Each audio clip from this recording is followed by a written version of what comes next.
What's up, guys? We're here with a deck profile. Everyone requested this on Facebook, so this is Jacoby Wynn here. We got a list that he won back-to-back new types with. It was a very good list. Yeah, you want to go into it, Kobe? Yeah, let's get into it. So I did win two. I sold one, but yeah, there it is, all in its glory. But we'll go over the list, and then I'll kind of explain the choices as the list is all out. So for generic blockers, we're playing 4 Zwart, 4 Lafris, 3 Rick Diaz, and 3 Striker Pack. Just for the last command, we're playing 1 Unforeseen. The card was Clutch. And then for the Cure package, playing 3 Sword Strike, 4 Hail Strike, 3 Freedom, 4 Cure. And then the Wing package, of course, playing 4 Wing, 3 Zero, and 4 Hero. All these cards were fantastic, but these were also some pretty nice MVPs. We were playing 2 Altron, 1 Shenlong, 2 Cheng Wufei, 2 Peace of Million, and 3 Underground Desert Base. So, disclaimer: this list is very heavily catered towards my local area. It's very diverse here, so we kind of had to build an all-rounder deck for everything. So for blocker heavy decks, these two were just super clutch. Chang is also just really good to toss on either Wing or Freedom. A lot of people think Freedom is a little greedy, but honestly the -2 AP just randomly just help you set out help set the tempo in your favor a little bit. Yeah. So something that people will probably also notice is that we're not playing any overflowing affection. So this is actually a go first build, so that's a reason why we're playing 4 Zwart. So our theory with this deck that makes it a little bit different is that this go first variant is more blocker heavy.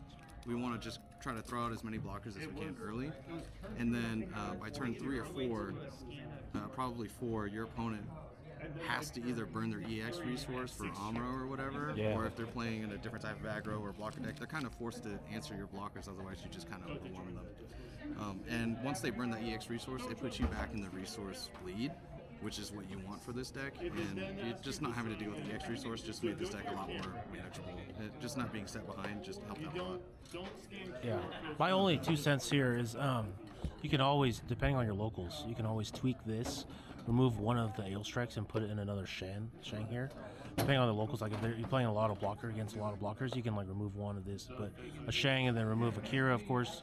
But this caters to our rush locals heavy deck, so yeah, there's a good amount of aggro here, and there's also a lot of the O players here where these just absolutely shine. This was also super good against Blurple because this one-shots unpaired rebakes. Just pinging blockers for 5 is crazy, and then if you're playing the O decks, you can also kill unpaired or unlinked Masalas. So cards were just super nice. yeah. My matchups, so the first new type, it was a 4-rounder, so one of the pair downs lost. My first round was against Red Blue. I think she opened a little poorly. She didn't have the best cards. Her first card was like a 3/3 card that became a blocker if I had more units, and then I don't know, it didn't seem like the game was going in her favor, so that was a win there. The second round was against a friend. He was on Red Green Xeon. He actually almost killed me, but just couldn't close out the game. Wing 0 clutch. Third round was against another buddy. He was on Blurple. He actually had control for most of the game, but I did burst a base, and then I was kind of able to just stabilize afterwards. He had a lot of unpaired grandpas, but then I answered with 3 wings. That's so broken. So it's just having enough blockers and then swinging out the wings was super nice. The last round was against the O. I think that's another part of this deck is that this deck does kind of struggle against the O a little bit if they get set up. So the point of this deck in the O matchup is to kind of just poke and prod where you can. I think that's kind of where that game leaned in my favor because throughout the game he was kind of spending a little more time defending his units. So I would just kind of take free pokes out of shields, and then by the time he was down to none, I was still at base 5 shield. Yeah. So that was the first tournament. The second one, I got really lucky on that one too. So the first round I actually got a bye, and then the pair down lost. So I only played 3 rounds. So the first round that I played was against another buddy. He was on 1 year war. Let's see. So, fun fact, I lost every single die roll. But since everyone opted to go second anyways, I was basically Ahead of the curve, always going first. which is so good. So I was playing 1 year war. I opened the Zawarts. I had 2 Zawarts in my opening hand, and I was able to pretty much answer all his early wide drops. He didn't have any. He didn't have any grandpas or Amro, so that was definitely a big help. The next round, I played Blurple twice in a row after that. So the first Blurple game, it was really similar to the Blurple game that I had at the first tournament, where they kind of overwhelmed me in the beginning, but I kind of just dropped a base and was able to stabilize a little bit and played more control. And then once I kind of just like ran his hand out of advantage, it was just shield poke, shield poke, shield poke, and then just once I have game on board, I just kill him. The last game was probably one of the sackiest games I've ever seen. So the last game, I did not see a single wing or wing zero. That whole game was Blocker City. And not gonna lie, I think that is the reason I even won that game. After a mulligan, my hand was Freedom, Freedom, Ill Strike, Striker pack. And I just drew into 2 more Striker packs and a Lafrith and a third Ill Strike. Yeah, I saw my heroes. That was cool. No base, no wing zero. But honestly, it was enough to kind of gas him out. I had 0 shields for probably 8 turns. That's crazy.